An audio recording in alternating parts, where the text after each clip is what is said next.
Tamam, bu şübhəli sualların ən məşhur olanlarından biri də budur ki, ətrafımızda, cəmiyyətdə, ümumiyyətlə bütün dünyada nə qədər ibadət etməyən insanlar var.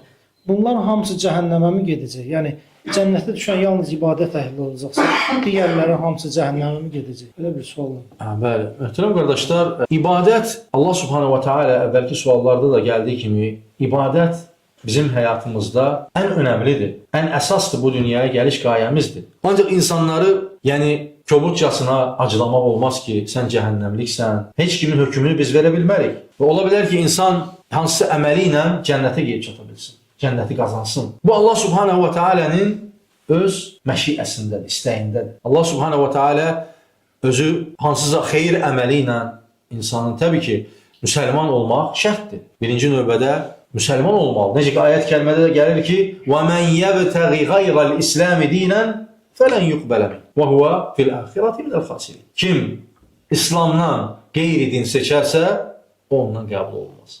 Bəli, əvvəlki dinlərdə olub, ancaq onlar hamısı bizim Allah Resulü sallallahu aleyhi ve sellem, Muhammed Peygamber sallallahu aleyhi ve sellem gəldikdən sonra bizim ümmət üçün İslam dini seçilir. İnnə dinə indəllahil İslam.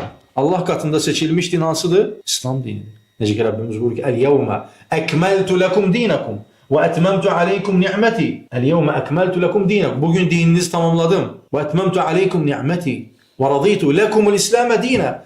Rabbimiz buyurur ki, sizə İslam dinini razı bildim, seçtim. Kur'an-ı Kerim kime gelib? Muhammed sallallahu aleyhi ve selleme, Cebrail vasitəsilə və bizlərə çatır. Və bugünkü gün Allah Resulü sallallahu aleyhi ve sellem ümmətiyik, son ümmət, son peyğəmbərin ümmətiyik. Və bizlər üçün də İslam dini buyurulub və Rabbimiz də ayət kəlmədə buyurdu ki, وَمَنْ يَبْتَغِ غَيْرَ الْإِسْلَامِ دِينًا فَلَنْ يُقْبَلَ مِنْهُ. Kim İslamdan qeyri din seçərsə, o ondan qəbul olunmaz. وَهُوَ فِي الْآخِرَةِ مِنَ الْخَاسِرِينَ. O ahirətdə xüsrana olur, uduzanlardan olar. Ona görə, möhtərəm qardaşlar, ilk öncə İslam dinini qəbul etmək şərtdir ki, cənnəti qazanasın. Və hər birimiz, hər bir müsəlman ibadətini etməlidir. Ancaq heç kimin hökmünü biz verə bilmərik ki, o Allahın öz məşiəsidir, istəyidir. Ola bilər müsəlmandır, hansısa bir əməli etməyib, ona biz deyə bilmərik sən cəhənnəmliksən. Ola bilər hansısa bir xeyri əməli onu cənnətə çatdıra bilər. Ancaq bilməliyik ki, dinimizdə Allah Subhanahu wa Taala ibadətlər bizlərə əmr edib. O ibadətlərin başına nə gəlir? Namaz. Rəbbimiz onlarla yerdə Quran-ı Kərimdə buyurur ki, وَأَقِيمُ الصَّلَاةِ. Namaz qılın. Çünki namaz dinin sütunudur, əsasıdır. İslamın neçə şərti var? 5 şərti var. Birinci kəlmə-i şəhadət. İkincisi, kəlmə-i şəhadət nədir?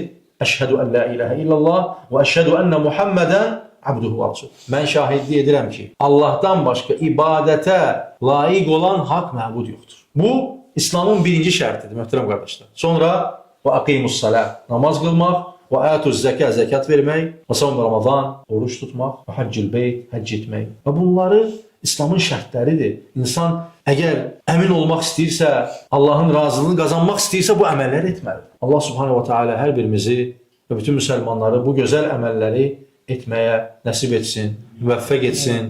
Allah Subhanahu wa Taala ölkəmizə, millətimizə hidayət versin. Allah Subhanahu wa Taala ölkəmizi qorusun. Bütün müsəlman ölkələrini fitnədən, fəsaddan qorusun. Allah Subhanahu wa Taala ölkəmizi, ölkə başçımızı qorusun. Xeyir əməllər üzərində sabit etsin. Allah Subhanahu wa Taala bizim ölkəmizə, bütün müsəlman ölkələrinə zərər vurmaq istəyənləri zərərlərini öz başlarına çevirsin. Çünki elhamdülillah əmin-amanlıq böyük nemətdir. Bunu Allah Subhanahu wa Taala nəsib edir. Və sonra onun səbəbkarları var. Allah Subhanahu wa Taala onun səbəbkarlarını da qorusun və hər zaman əmin-amanlığınızı daimi etsin. Millətimizi Allah Subhanahu wa Taala hidayət etsin. Allah Subhanahu wa Taala hər birimizi eşitib faydalanlarını etsin. Sallallahu aleyhi ve sellem ala nebiyyina və habibina.